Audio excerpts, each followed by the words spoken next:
पाकिस्तान में एक और एयर स्ट्राइक। आतंकियों को पाकिस्तानी झंडे में लपेटकर दफना रही पाकिस्तानी सेना। मसूद अजहर के घर लगा जनाजों का ढेर। कर्नल सोफिया कुरैशी को पूरा पाकिस्तान गूगल में सर्च कर रहा। सोफिया कुरैशी के पिता ताज मोहम्मद कुरैशी ने पाकिस्तान में मचाई तबाही। 3 मुस्लिम देशों के साथ कर रहा पाकिस्तान मीटिंग, तभी बजने लगा सायरन। एक साथ 3 धमाकों से हिल गया पूरा लाहौर। 24 घंटे पहले रक्षा मंत्री राजनाथ सिंह ने कहा था कि हनुमान जी की तरह रावण की लंका में आग लगाई है। पाकिस्तान के पीएम शहबाज शरीफ ने भारत से बदला लेने का ऐलान किया था। तो इस बार एक साथ 3 धमाकों से पूरा लाहौर हिल गया है। लाहौर की तस्वीरें आपको दिखाएंगे, लेकिन उससे पहले आपको ये तस्वीरें देखनी चाहिए। तस्वीरें आतंकी मसूद अजहर के घर की है, जहां जनाजों की लाइन लगी है। सिर्फ मसूद अजहर के परिवार से 10 लोग मारे गए हैं। खबर ये नहीं है, खबर ये है कि देखिए सभी आतंकियों को कैसे पाकिस्तानी सेना अपने देश के झंडे में लपेटकर दफना रही है। यही पाकिस्तान का सच है और यही सच्चाई है। मसूद अजहर ने रोते हुए बयान दिया है कि मेरा पूरा परिवार खत्म हो गया और अब मैं भी जिंदा नहीं रहना चाहता हूँ। इस वक्त पूरा पाकिस्तान इंटरनेट पर सबसे ज्यादा सिर्फ एक नाम सर्च कर रहा है और वो नाम है कर्नल सोफिया कुरैशी का। सोफिया कुरैशी वो शेरनी है जिन्होंने पाकिस्तान के अंदर घुसकर 9 ठिकानों को तबाह करने में बहुत बड़ी भूमिका निभाई। पाकिस्तान के लोग सबसे ज्यादा कर्नल सोफिया को इंटरनेट पर सर्च कर रहे हैं, लेकिन पाकिस्तान की सेना और वहां के लोगों को जब कर्नल सोफिया के पिता के बारे में पता चला कि आखिर वो कौन है, तो पूरे पाकिस्तान में मातम और भी ज्यादा बढ़ गया है।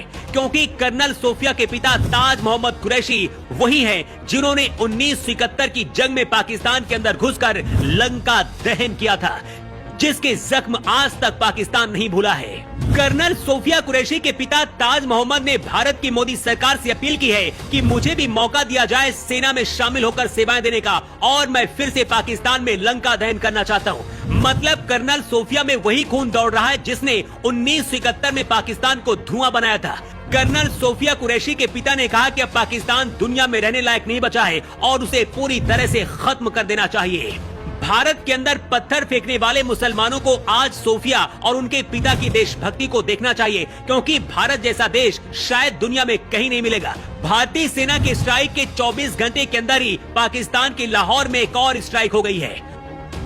पाकिस्तान के लाहौर एयरपोर्ट को बंद किया गया है। लाहौर के गोपाल नगर और नजीराबाद इलाके में वॉल्टन एयरपोर्ट के पास ऐसे धमाके 3 हुए, जिसके बाद से पाकिस्तान कांप रहा है। खबर है कि भारत के साथ तनाव के बीच पाकिस्तान के अंदर बलूच आर्मी अपने आप को आजाद कराने में लग गई है और बलूच आर्मी ने पाकिस्तानी सेना पर अटैक किया है।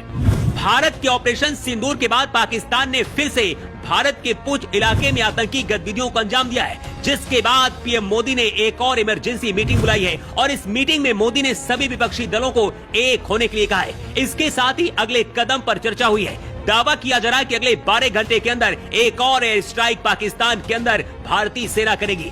लेकिन इस वक्त की सबसे बुरी खबर यह है कि पाकिस्तान को पीछे से 3 मुस्लिम देश सपोर्ट कर रहे हैं। दुनिया के 3 कट्टर मुस्लिम देश अजरबैजान, तुर्किया और कतर पाकिस्तान को उकसा रहा है। खबर है कि तुर्की और कतर पाकिस्तान की मदद के लिए भरोसा दिया है। पाकिस्तान के लोग कह रहे हैं कि हमको बचाओ, भारत से युद्ध मत करो, लेकिन लगता है कि पाकिस्तानी सेना के प्रमुख मुनीर और पीएम शहबाज अपने पूरे देश को खंडहर बनाना चाहते हैं। अगले 12 घंटे के अंदर भारतीय सेना फिर से पाकिस्तान में घुसकर एक और एयर स्ट्राइक करने की तैयारी कर रही है। भारतीय सेना ने जिस तरह से पाकिस्तान में घुसकर ऑपरेशन सिंदूर को अंजाम दिया है, एक सच्चे भारतीय और हिंदुस्तानी होने के नाते आप भी भारतीय सेना के नाम एक बार जय हिंद जरूर बोलिए और भारत सरकार को आगे और क्या क्या करना चाहिए अपनी राय जरूर दें।